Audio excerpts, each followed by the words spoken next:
semua ada resikonya, bisnis ada resikonya, kerja pun lu dipecat, kerjaan yang nggak bener ada resikonya. Main bola ada resikonya keseleo. Jadi sama saham juga ada resikonya. Jadi ya nggak apa-apa gue all in, cobain suatu salah tapi ntar gue belajar.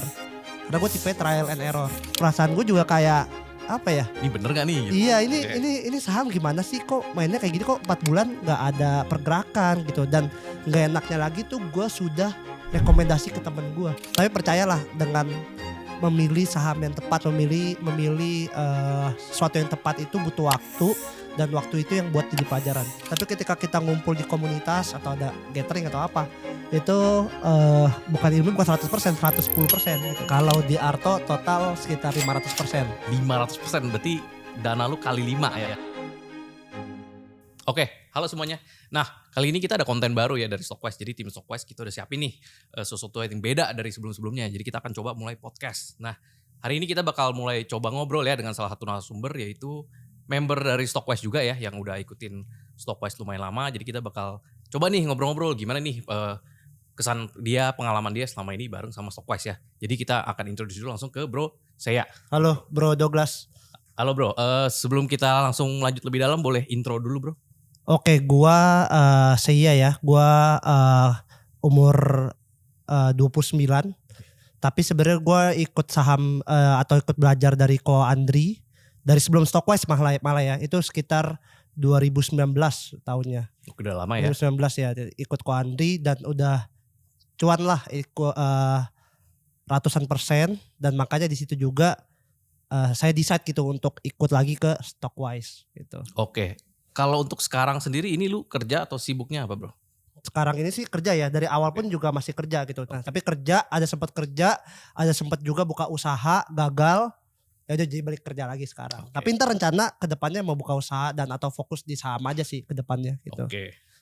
Oke. Nah kalau gitu boleh coba ceritain Bro, perjalanan invest lu sendiri itu awalnya gimana dan sampai sekarang tuh di tahap mana? Oke, karena gue kan yang gue bilang ya, gue baru umur 29 dan gue masih muda ya. Gue baru pertama kali kerja itu kan gaji juga masih UMR ya. Bukan UMR sih, pertama kali kerja gaji sekitar 4,5 juta lah. UMR pada tahun itu lah ya. Iya. Oke. Dan orang-orang tahu gaji 4,5 juta mungkin sekitar 6 tahun lalu itu gak terlalu besar gitu ya.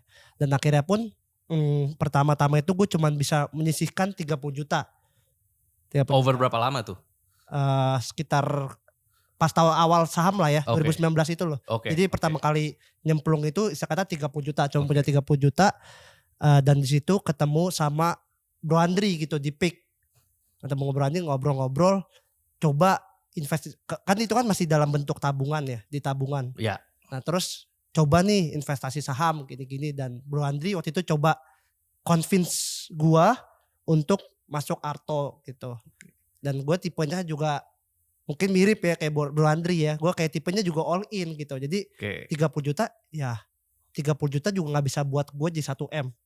Kenapa gak gue coba aja cemplungin semua. Siapa tahu double ya 60 juta gue bersyukur, atau bisa lebih ya gue bersyukur juga gitu. Jadi ya 30 juta itu gue all in, gue masukin semua di Arto.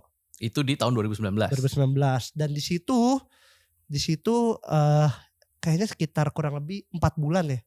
Namanya baru belajar 4 bulan nggak sideways tuh. Oke. Itu perasaan gue juga kayak apa ya? Ini bener gak nih? Gitu. Iya ini saham gimana sih kok mainnya kayak gini, kok 4 bulan nggak ada pergerakan gitu, dan nggak enaknya lagi tuh gue sudah rekomendasi ke temen gue. Oke. Jadi bro, ini gue kayaknya kan sama-sama buta di dunia saham waktu itu. Tapi karena dijelasin dengan yakin, dan dia bakal waktu itu kan kalau salah Arto bakal bank digital segala macam. Gue juga jelasin ke temen gue hal yang sama.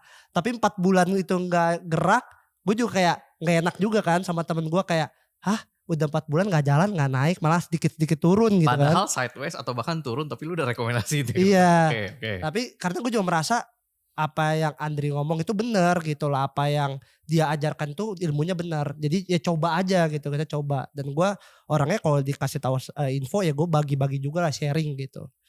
Nah di situ 4 bulan ya baru tuh naik gitu. Nah tapi kebanyakan orang itu apa ya, ketika di 2 bulan aja udah komplain ke gue gitu. Saya nggak sabar lah ya. Iya, saya ini ilmu lu bener gak ya? Padahal kan gue juga gak tahu, gue juga baru mulai gitu kan. Oke. Nah tapi ya udah ada hasilnya sih, menunggu dari 6 bulan atau sekitar 6 bulan ya kalau gak salah. 6 bulan tuh sideways baru dia naik, baru dekat-dekat mau right issue baru mau naik, terus baru cuan besar di situ. Oke, cuan besarnya seberapa besar nih?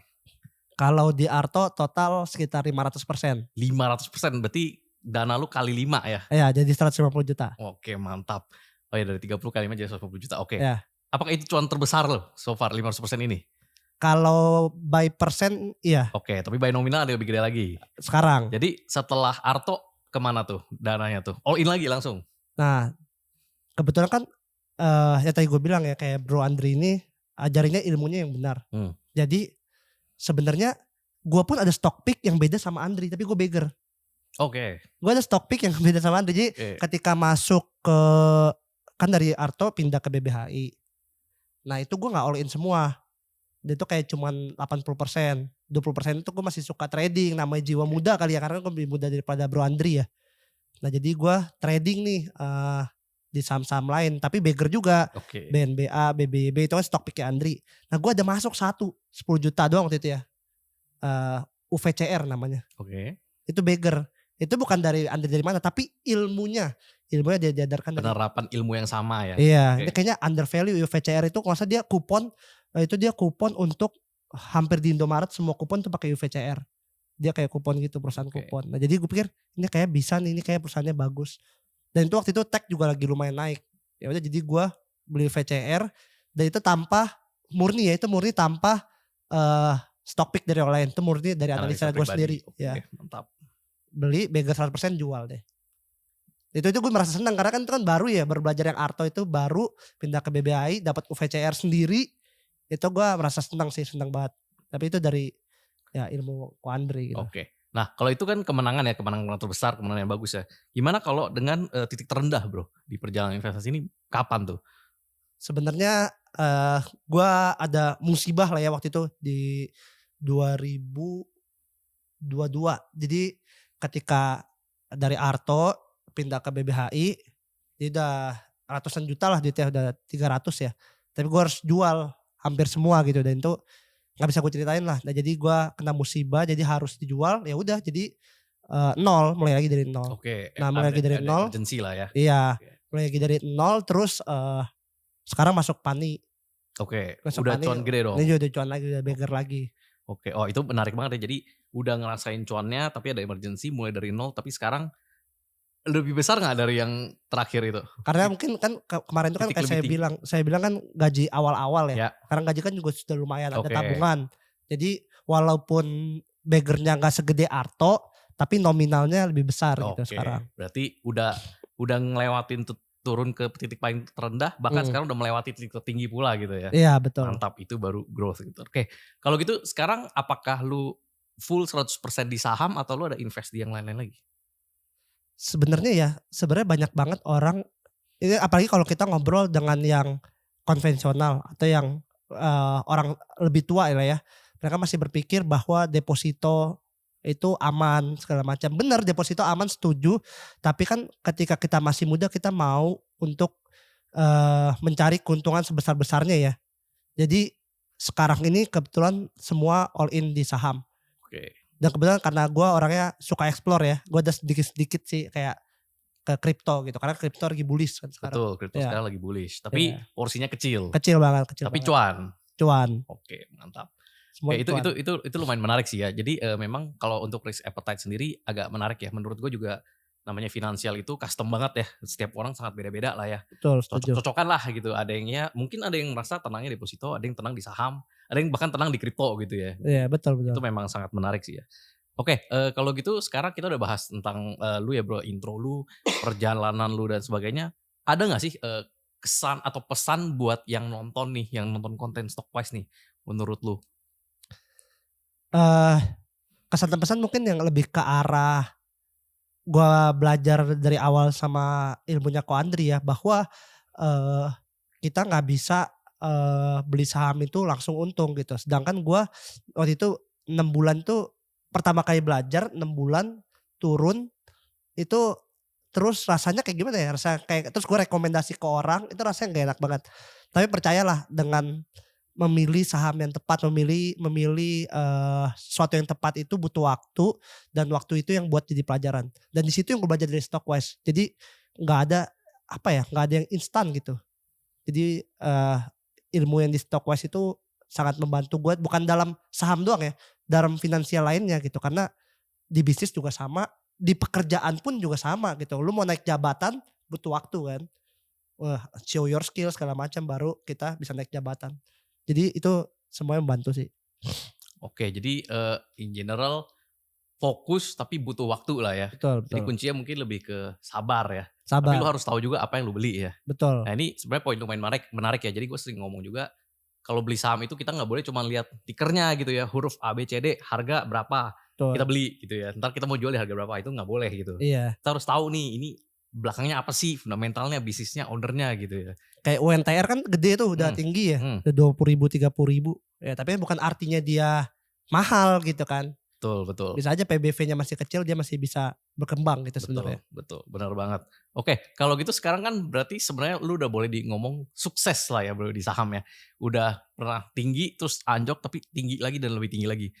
Jadi kalau menurut lu nih dengan kata-kata lu nih, cara sukses di saham tuh sebenarnya apa? Yang pertama sih kalau gue tipenya kan tadi gue bilang kan all in ya. Jadi risk appetite-nya tinggi ya? iya karena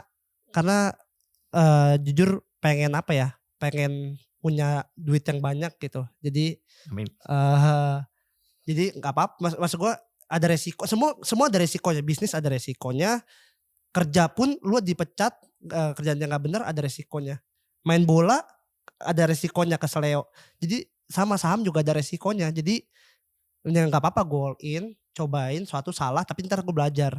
Karena gue tipe trial and error. Jadi nggak apa-apa itu gue masuk all in, dan yang penting sabar lagi, balik lagi ke sabar. Jadi all in, sabar, tunggu sampai istilah kata kalau telur nih kan ayam dia bakal eramin dulu ya sampai dia menetas ya baru kita jual gitu. Jadi kuncinya sih balik lagi sabar ya.